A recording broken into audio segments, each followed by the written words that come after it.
In a quiet California community, a child disappeared. There were no arrests, no clear answers. Years later, the absence is still felt, and this town has never fully moved on. This was not the only family left waiting, and it would not be the last time a child vanished without answers. This account is based on public records, documented timelines, and contemporary news reports. Every detail comes from verifiable sources, reviewed and cross-checked to reflect what is known. Where information is missing, that absence is noted without speculation. A backpack was found where it shouldn't have been. One witness didn't come forward for weeks. A tip redirected the search and then disappeared. An early detail was overlooked, and questions remain. Some files still show gaps, even decades later. Before the disappearance, life in the small California town followed familiar rhythms. Children walked to school along quiet streets, families maintained weekend routines, and neighbors often exchanged greetings in the early morning light. The home where the missing child lived reflected ordinary life: breakfasts at the kitchen table, backpacks lined up by the door, and ordinary laughter that, in retrospect, would become a quiet memory preserved in photographs and recollections.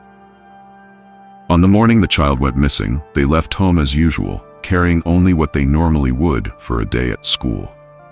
Witnesses along the route, neighbors, bus drivers, and passing pedestrians, saw the child at expected points, each moment carefully recorded in the investigative timeline.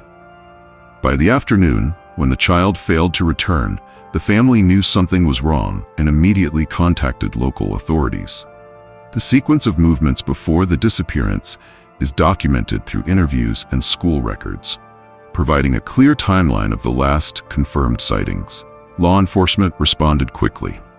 Officers conducted a systematic search of the surrounding neighborhoods, canvassing streets and parks, speaking with residents, and reviewing school attendance logs.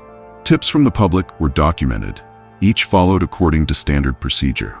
Canvasses were methodical, and all collected information was logged and reviewed. Nothing was left to assumption. Every step was recorded in case files and investigative notes. During the investigation, several pieces of evidence were noted. One item, in particular, appeared in a location that did not fit the expected movements of the child. Official reports highlighted this anomaly but did not provide an explanation. This detail has remained in the records, quietly noted, and will be revisited later in the story as the investigation unfolded over time. In the days and weeks that followed, searches were expanded to nearby parks, wooded areas, and community spaces. Volunteers joined the effort alongside law enforcement, following systematic routes to ensure no area was overlooked. Interviews with classmates, teachers, and neighbors continued, adding small pieces to the timeline but yielding no confirmed sightings. Public notices and missing person bulletins were issued, all carefully documented in official records. Tips arrived from various sources. Some prompted new directions, others led to dead ends. In several instances, information that initially appeared promising later could not be verified, leaving investigators to return to prior leads. The consistency of these records provides a reliable account of what was known and what remained unresolved. Years later, the case remains open. Official files show no arrests, no confirmed sightings, and no resolution to the timeline established on that morning. Investigators have continued to monitor new information, revisiting leads as they arise, and the missing person profile remains active in public and law enforcement databases. The child's absence continues to impact the family and the wider community, a quiet, persistent reminder that some questions have no answers. Despite the passage of time, the anomaly in the evidence, the one item found where it did not belong, remains a point of curiosity within the official files. It has not been explained, and it continues to draw attention whenever the case is reviewed. It will be revisited in later sections of this story, remaining unresolved but acknowledged in the public record. The town itself has carried on. Children still walk the same streets, schools maintain daily routines, and families go about their lives. Yet the memory of the missing child lingers. Photographs on walls, records in filing cabinets, and the quiet recollections of neighbors preserve a history that is factual, documented, and incomplete. A story recorded in the official timeline, yet lacking closure. Several months after the first disappearance, Another student at a nearby school did not return home. Like the first case, the child followed a familiar routine in the morning, walking through quiet streets, passing familiar neighbors, and arriving at school. There were no immediate signs of trouble, and nothing suggested the child planned to leave. When the absence was noticed, the family contacted authorities. Investigators documented the timeline carefully, noting the last confirmed sightings along the usual route and the times reported by witnesses. School staff and classmates provided statements that were added to the official records, forming a clear sequence of events, even as the reason for the disappearance remained unknown. Law enforcement responded promptly. Officers canvassed the neighborhood, interviewed residents and staff, and reviewed security logs from the school. Searches followed systematic routes, and any tips received were logged and verified. Despite thorough documentation and careful investigation, no confirmed sightings or leads emerged. Officials noted a number of similarities with the previous case. Both children disappeared in small suburban communities. Both followed typical routines on the mornings they vanished, and both cases involved rapid reporting by family and school staff. At the same time, investigators were careful to avoid assuming a connection, treating each case according to the facts in front of them. One detail briefly appeared in the records that linked the two investigations. A tip mentioned a location that had been checked in the first case, though no further information was provided, and the relevance of the lead was never established. It remains an unresolved note in the timeline, a subtle thread that will be explored later in the series. Families, school staff, and the wider community expressed growing concern. Neighborhoods that had once felt familiar and safe were now shadowed by uncertainty. Public notices were issued, searches were organized, and volunteers joined local authorities in reviewing every possible lead. Each step was documented carefully, with official logs preserving both the progress and the gaps in knowledge. As the investigation continued, official records show that the child's personal belongings were accounted for, and nothing suggested a planned departure. Witness interviews, documented timelines, and neighborhood checks were all recorded in public files, providing a clear picture of what was known and what remained unknown. Though no arrests or definitive explanations were ever made, the case added to a growing sense of unease. Investigators maintained focus on the verified facts, cross-referencing timelines and locations while noting the limits of available information. Every search, interview, and report was logged, creating a detailed record of the child's last known movements. The unresolved tip that briefly linked the two cases has remained in the official files, noted but unexplained. It represents one of the few threads connecting the separate timelines, a detail that will resurface in later sections of this story, maintaining a quiet but persistent question in the public record. Years later, both disappearances remain open cases. Authorities continue to review any new information, maintain missing person profiles, and update records as leads are reported.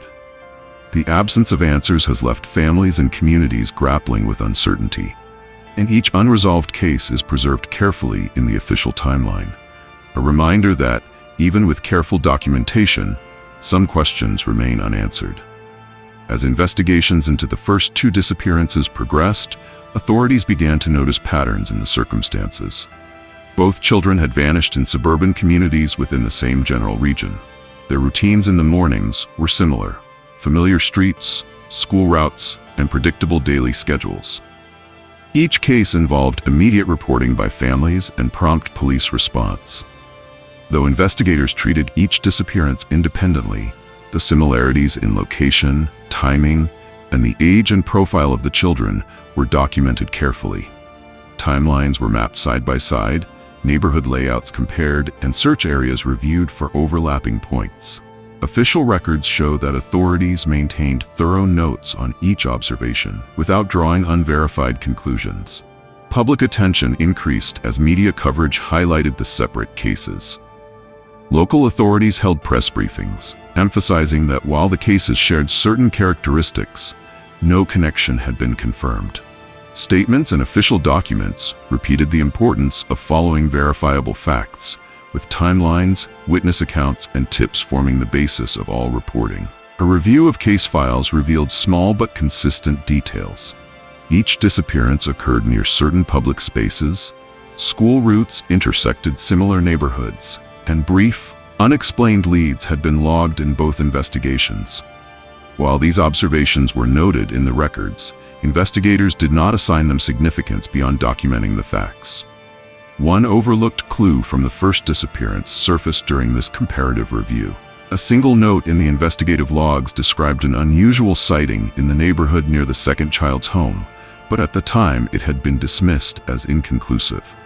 In retrospect, the note became part of the broader record, remaining unresolved and quietly noted in official timelines.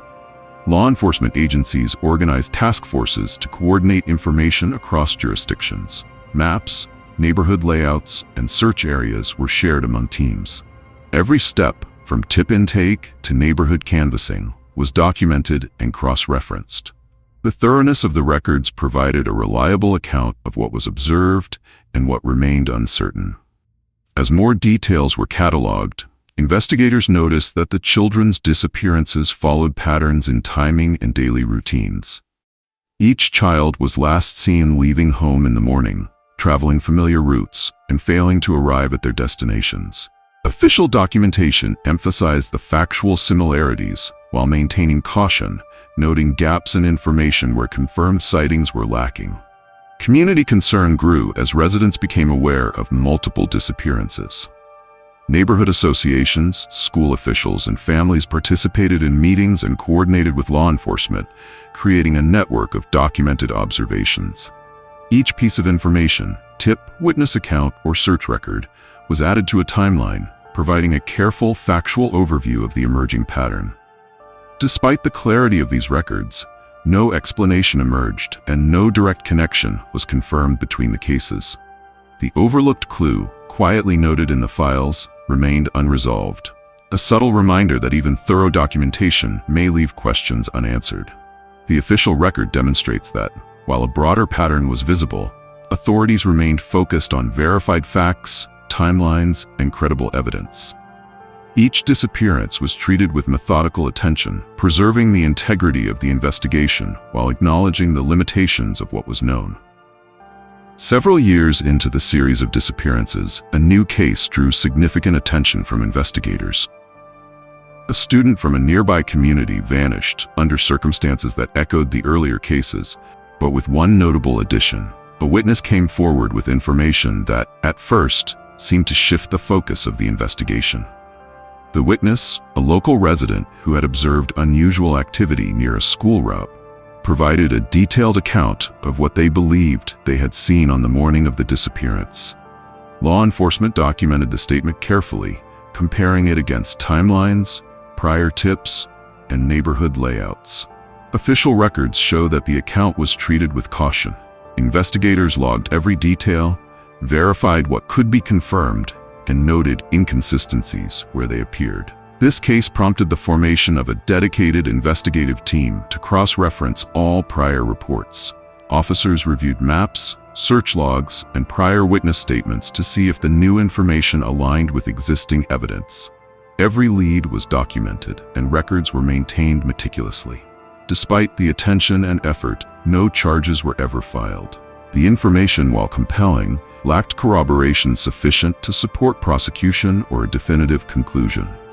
Investigative notes reveal unresolved contradictions within the witness account. Certain details did not match previously documented timelines, and some observations could not be independently verified. Redacted files, preserved in official records, indicate gaps in the chain of evidence and missing documentation that prevented investigators from fully resolving these discrepancies. Searches were expanded again, encompassing neighborhoods, parks, and public areas, using both law enforcement and community volunteers. Tip lines and public notices were updated, and every new piece of information was logged. While some leads briefly generated renewed activity, none led to definitive answers or connected conclusively to prior disappearances. Despite the lack of resolution, this case changed the way investigators approached the series of disappearances. Task forces began coordinating across jurisdictions, timelines were compared more systematically, and protocols for documenting witness reports were updated. The official record emphasizes these procedural shifts, showing a careful, methodical approach without asserting conclusions beyond the verified facts. At the same time, certain documents remained incomplete or missing. Investigators repeatedly noted gaps in the records, and some contradictions between witness accounts and physical evidence were never reconciled. These unresolved elements are preserved in the official files, quietly suggesting that while procedures improved, the case left questions unanswered. The community followed the developments closely. Public attention, media coverage, and school advisories reflected concern, though they did not alter the pace of investigation. The missing student, like the others, remains officially unlocated, and the case serves as a reminder of the limits of even the most careful documentation when evidence is incomplete or contradictory. Ultimately, while the witness account and renewed investigative focus provided direction and procedural improvements, the case did not yield arrests or closure. The unresolved contradictions, missing records, and lingering uncertainties continue to be referenced in official files, a subtle but persistent thread in the broader narrative of the disappearances.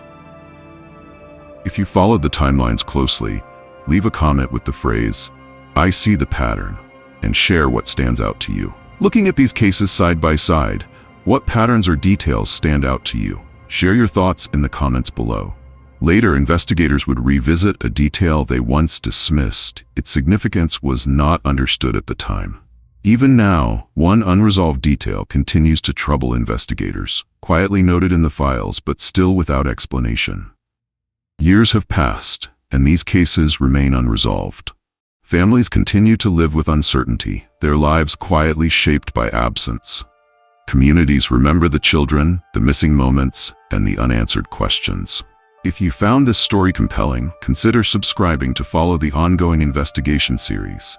And before you go, what detail or moment from these cases stayed with you the most? Share your thoughts in the comments. Tonight, the streets are quiet, the maps have faded, and the candlelight vigils remind us that some stories do not end. They persist in memory and in hope.